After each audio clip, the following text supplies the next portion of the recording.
Minong, you want to know about immigration? I have two comments I'd like to make. I'd like you to be aware that you have a constituent in Washburn County who's very much opposed to amnesty.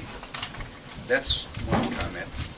And then the other is I'm concerned, well, I have quite a number of concerns, as we all do, I'm sure, but I'm very concerned about fast track for the TPP, the Trans-Pacific Partnership. I think this is a very dangerous situation. Instituting that or installing that TPP would be terrible. But fast-tracking it is craziness. Fast-tracking anything is craziness. I've seen bill after bill, 1,000 pages in length, 1,500 pages, go through without any opportunity to read them. The Patriot Act, you know, we can go on and talk about it. So anyway, a whole day listing them, I know. Pardon me? You could spend a whole hour listing them, I know. Yeah, it's amazing.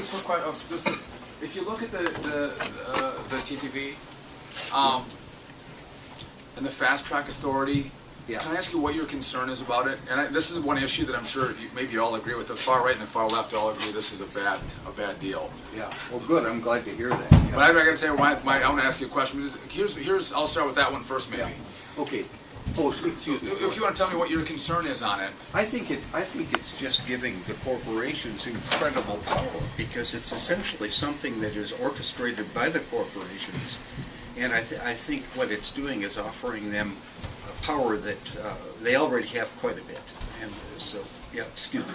So with that, it hasn't.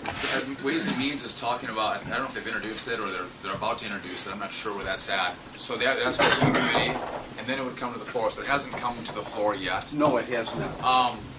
But really, what the president's asked for this, and what it is say, listen, let me negotiate a deal. Let me negotiate a trade agreement, and let me send it to the Congress and agree that you're not going to amend it. You're just going to vote up or down. You're an up or down vote.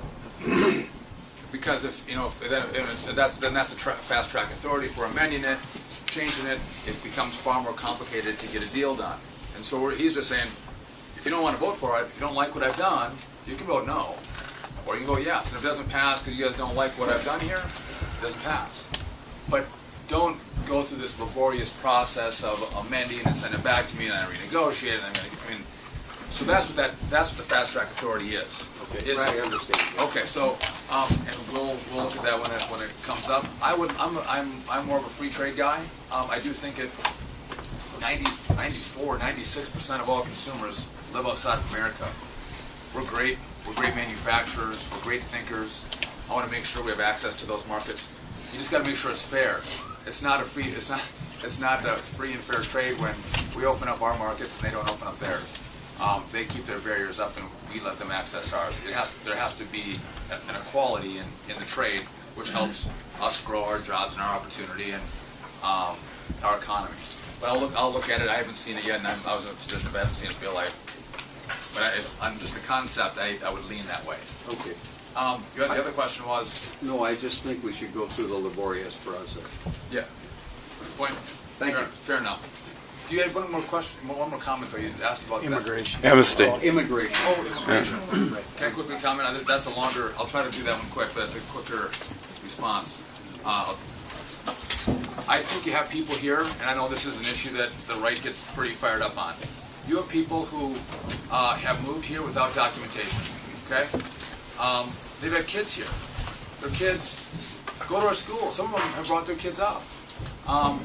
When you say amnesty, I would think that amnesty is saying, listen, we're gonna say, want to be a citizen? Here you go. And you have amnesty. You've not broken any laws. You're going to be a U.S. citizen, even though you haven't gone through the appropriate channels. I'm not in favor of that at all. But what I am in favor of is saying, listen, you have people who are living in the shadows.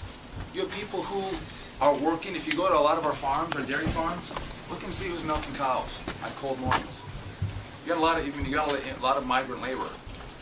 What I wouldn't mind seeing us do is first, in not a global deal, but a step-by-step approach, securing the borders, fix the problem, right? So we know who's coming in and out. So if we're going to deal with those who come without documentation, this will be the last time we have to deal with it. or one of them, at this level. They said that, yeah, they said that years ago. I know they did, and they did secure the border, and that's why we've learned a lesson from that one. You got to secure the border, and you got to verify that the border is secure.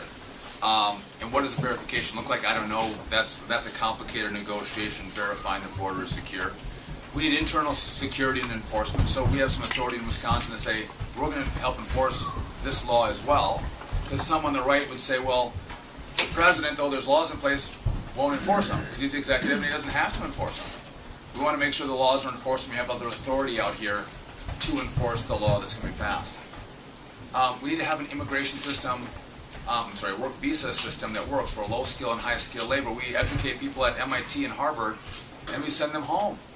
Some of the brightest minds in the world, we want to say, no, we want a brain drain continuing to the United States of America. We want to fix that. If we have demands in our economy that aren't being met by U.S. citizens, we want to make sure people can come over on a work visa and fill those demands.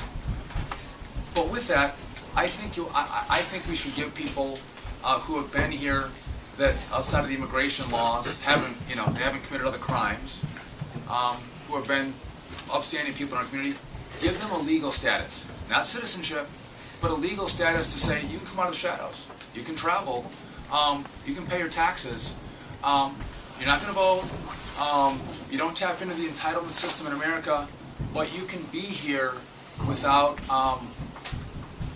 without fear of being arrested in the middle of the night. If you want to become a citizen, we got a process for that. It takes, I understand what you're saying. I just don't think it's workable the way you're presenting it, because we've been hearing about fairness for a long time, and it's been anything but that. We have to draw the line, I believe. That's it. And if we can't get that deal, it'll fall apart. But I think that both sides are pretty close on the big ideas. Because listen, we got burned in the past on the border. We won't get burned again. We've learned a lesson on that one. And I think the other side understands that. They go, okay, these guys need to make sure that this happens. So anyway, I think that's going to continue to be a conversation that we have, and I'll continue to evaluate it. But on a 30,000-foot level like that, I could be supportive. Thank you. In one point, you're not going to arrest 15 million people and send them home. I think that's impractical. I don't think you have to do that. I think they'll repatriate themselves if you establish certain rules that require their registration. But you do not make them legal. They will self-repatriate. Maybe from the employer side, you're saying? Oh yeah, absolutely. Yeah, that could be.